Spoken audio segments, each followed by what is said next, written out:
It's amazing how many fans Fire Emblem has gained over the years. It's risen from a mere curiosity in Smash Bros. Melee to a game that's considered one of the best on the 3DS. And now a sequel is coming that looks to take what Awakening established and go even bigger and better. So it's time for the old analysis machine to take a look and see just what we can expect from this sequel. From the beginning, a very different vibe can be felt with this trailer. Instead of the more European-influenced medieval weaponry, the soldiers are equipped in a more Japanese style with that country's version of swords and spears, or lances in Fire Emblem terms. The army these men are facing, however, are based on traditional medieval warfare. They have their own style of swords and lances, with the only major difference being that they're on horseback. But the armor and equipment of this Western army makes them seem more villainous, as the horses have armor with devil horns and shields at their side with a demonic face. It certainly feels like the Eastern-influenced army are the good guys in this scene based on the aesthetics alone. But the scene shifts to reveal a Pegasus rider.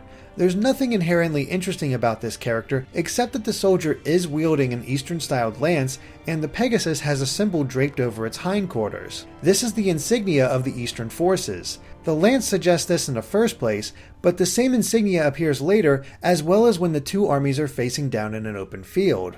This symbol shows up on the Eastern-styled flag, while the Western flag has a new symbol that's most definitely their insignia. However, these seem to be completely unique in their design, so it's possible that this is a new timeline in the series, or at least far removed from any other. Going back to the scene with the Pegasus rider, the tide of battle seems to have shifted. While the Western forces were winning previously, here they seem to be under siege. While Pegasus riders fight in the foreground, regular soldiers can be seen climbing siege ladders in the background. Could this be a hint at the presence of more siege battles in the main game? From the few gameplay tidbits we've seen so far, it just appears to be regular battles, so it is doubtful. One of the craziest moments though is when a giant stone-faced monster attacks. Unlike many fantasy games, Fire Emblem rarely features mythical monsters, but they're not unheard of. Both Fire Emblem Gaiden and the Sacred Stones had monsters to fight, but they were never this huge.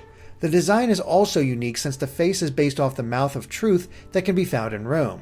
We'd also like to thank Jerilo on Twitter for pointing out its origins to us. The golem looks to be attacking the Eastern forces, so rather than a monster, could this be a weapon under the control of the West? It's incredibly hard to say for sure, but it being under control of the West isn't too far-fetched when you think of its European inspiration. A stranger inspiration comes in the next scene where a Western captain on a horse is facing down an Eastern captain. Both have their swords drawn, but the army of the Westerners is decidedly less demon-like this time. Instead, there seems to be a playing card motif. The horse armor is designed with diamonds and hearts. The shield at its hindquarters also has a spade design which reappears on a soldier's shield. The only suit missing is the club. Is this all just a coincidence, or is there a specific reason for this design?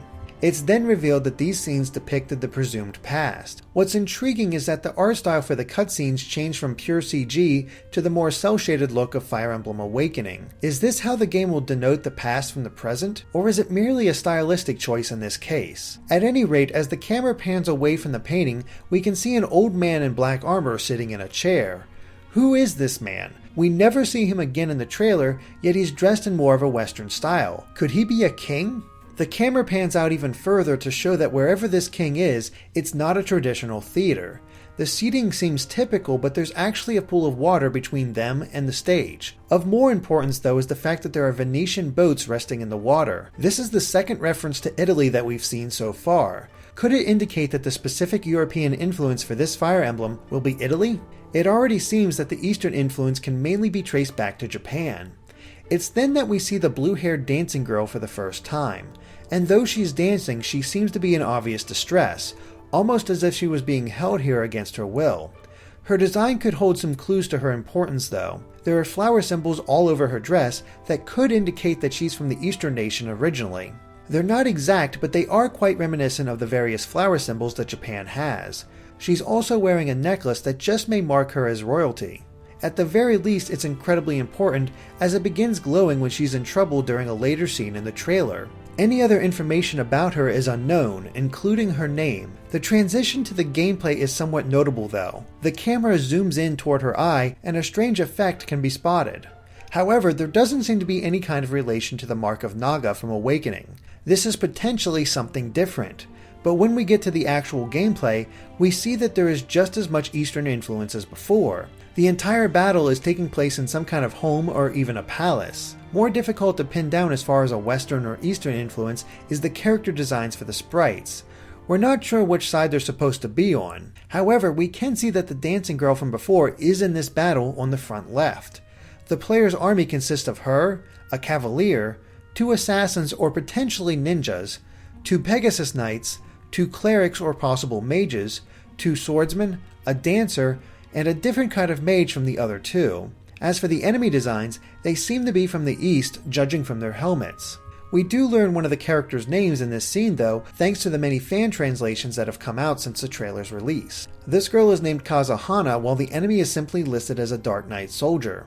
Kazahana is wielding a large and strangely curved sword that seems to be all new to the series. However, we suspect that her actual class is a Myrmidon. What's odd though is how little damage she's actually able to do. The animation makes it look like she's preparing for a second attack, but the battle info beforehand shows that she will only hit once. Is she just using a very weak sword? What's really neat though is how the transition into battle has improved since Awakening. While it zooms in on the characters like that game, it doesn't have to fade to black. Instead, the sprites shrink and disappear as the camera pans toward them. As it reaches ground level, the more detailed characters phase in and the surroundings stay pretty much the same. This isn't a separate area just for fights. It's one of the most obvious graphical improvements that the game has. The other? The characters actually have feet this time. In fact, you can even see that Kazahana is wearing heels. That just makes her backflip all the more impressive. During the Direct, Iwata was providing more information on the game that we'll get to later, but it also showed a scene that does not appear in the trailer proper. It depicts a blonde girl with a golden sword in the middle of a winter village. The village's design is rather unique, with pillars of ice interspersed with the houses. There's also some kind of strange structure in the background, as well as a large wall. This area is much harder to pin down as either Eastern or Western, but the reason we brought it up now is that it's the only scene that shows the transition out of combat. It's pretty much the same as the zoom, just done in the opposite direction. What's really cool though is how many of the landmarks from the close-up can still be seen in relatively the same place when in the overhead view. However, there are limits to what these transitions can show. We see this in the next battle scene that takes place near a bridge. The characters in the player's party are mostly the same, most notably the dancing girl, but there are 2 new characters, a black-haired boy and a female archer. Interestingly, the enemy shows a unique sprite of a woman on a horse in this scene. But back to the transitions, we see the Pegasus Knight attack an enemy soldier. However, despite attacking from the side, the transition places her on the bridge. So in cases like this, there will be limitations to what can be represented both on the overhead map and the fight scenes. But there's one more cool thing that the transitions can do in certain cases. When the fight begins, the background shows an army of Eastern soldiers filling in, which could indicate that players will be taking the Eastern side in this game. They even have the same symbol on their flag from the beginning of the trailer. Of course, the girl is fighting a Western soldier in this fight, so when the camera rotates, it shows the Western army on the other side of the bridge. This creates a greater sense that a battle is taking place, and not just a small skirmish between 20 or so soldiers. But this is the only time this effect happens, so it's likely reserved for battles where that's the case. Though, wait, weren't we fighting Eastern soldiers before? Why are they suddenly Western styled? Well, they may be part of the same army. When this girl, whose name is Hanoka, challenges the soldier, his name is listed as Dark Knight Soldier as well, so it looks like this Dark Knight group could potentially be comprised of soldiers from both sides. We have a theory about this, but we're going to save it for later as it has ties to Iwata's comments. The last bit we wanted to point out about this scene was that Hanoka's lance translates to Naginata, which is indeed a Japanese spear. So it looks like we could be seeing a host of new weapons based on medieval Japanese weaponry. The next scene is just a conversation with 2 maids hovering over the camera. The translations state that the girl who's talking is called Felicia, and she's asking someone named Kamui to wake up. Could this possibly indicate that players will be able to create an avatar in the game like Robin in Awakening? And if this is the case, it seems like you start out as a royal, or at least someone rich enough to afford maids. However, there is one more interesting connection. The origin of the name Felicia has its roots in Latin, and it's used in many different Western countries, Most notably in this case is Italian. Admittedly, it's a much shakier connection to Italy than the previous two examples, but we felt like it could be an interesting bit of information. We meet more new characters in the next scene where the man speaking is called Gons. His dialogue is mocking in tone, calling the other character a naive prince. Is it possible that this young man is the player character referred to as Kamui? We even see this character fighting in battle soon after in a Japanese-styled castle. Strangely, for possibly being the player character, he doesn't show up for any more than this. Instead, the focus seems to shift toward another character named Marx. His dialogue suggests that he is also a royal and expresses concern for his father. Because of his Western design, it's possible that Mark's father could be the old man we saw in the theater, and perhaps even that the player character and he could be brothers.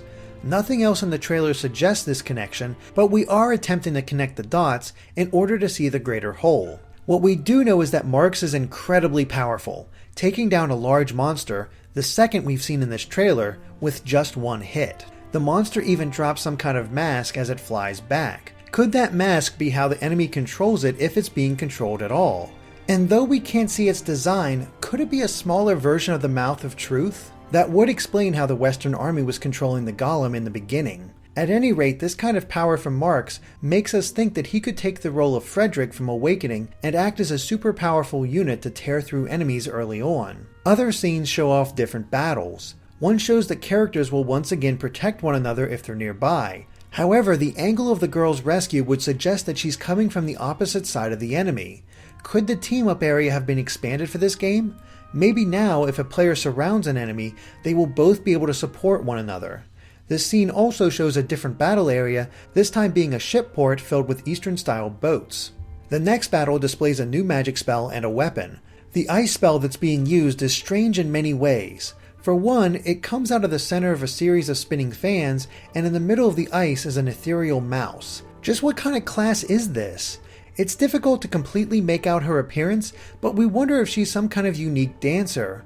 The other character attacks with a rod-like weapon that creates a small explosion, though it only causes 4 damage. It's really starting to seem like this Fire Emblem will be introducing a lot of new classes, weapons, and even spells thanks to these Eastern-inspired armies. And there's even more variation to the battlefields, as this one takes place in a small town with 2 windmills near a vast desert. But that's it as far as gameplay. The rest of the trailer seems to be disparate cutscenes, with the first coming from the game's opening movie, as it has a similar art style to the one from Awakening. It has its own mysteries as well, since a figure can be seen before the camera goes hurtling into the crevasse. Who is this person? While we're not 100% positive, we think that it could be the man at the very end of the trailer that faces down Marx. But we'll go into more detail about him soon enough. As the camera finishes traveling down the crevasse, it switches to a land that appears to be floating in the sky, complete with a town in the background that looks entirely vertical. Is this some kind of different world that's somehow accessed by going deep underground? Or is that just a transition and there really are islands floating in the sky above this world? But the mysteries keep coming as we see the dancing girl fall into some kind of body of water with a dragon-like being on top of her. As the scene continues, the dragon fades away into more of a human shape that has his hand around her throat. Could this unknown figure be the main villain of the game, or is there some other significance? All we really know, once again, is that her necklace has to be something of importance since it begins to glow. The trailer comes to an end with Marx and the man in Japanese armor facing each other down. Marx is off his horse, and the sword in his hand has a special design. It looks similar to the falchion, but it's not the same. There are key differences such as the black hilt, the red jewel, and the longer gap in the center of the blade. The other man could be a prince as well, and has an ornately designed katana. This may be the embodiment of the war that takes place in this new Fire Emblem, with the dancing girl seemingly split between the two of them, even though she looks to be in a different scene entirely. It's that split though that may be the central idea in this game. Iwata stated in the Direct that there would be more choice than ever. Is it possible that players can choose sides between the Western and Eastern forces? This could possibly affect who joins you, what weapons and classes you have access to, and how the story progresses. What that story could be, we're not entirely sure, but we suspect that it features a third side consisting of elements from both the East and West that are trying to mislead the two to go to war against each other. Another possibility concerns the dancing girl. What if the player becomes another faction in order to help this girl stop the fighting? And perhaps along the way, they enlist forces from both sides in order to show everyone that the East and West can work together. Either way, this new Fire Emblem is looking utterly fantastic. It seems to be taking what fans and newcomers loved about Awakening and expanding upon it greatly. It's still too early to say when it will be released, but you can be sure that we'll cover it every step of the way. Of course, let us know if we missed anything in the comments. If you liked this video, be sure to like us on Facebook or follow us on Twitter at GameXplain to keep up with everything we do. Thanks for watching, and make sure to stay tuned to GameXplain for more on Fire Emblem and other things gaming.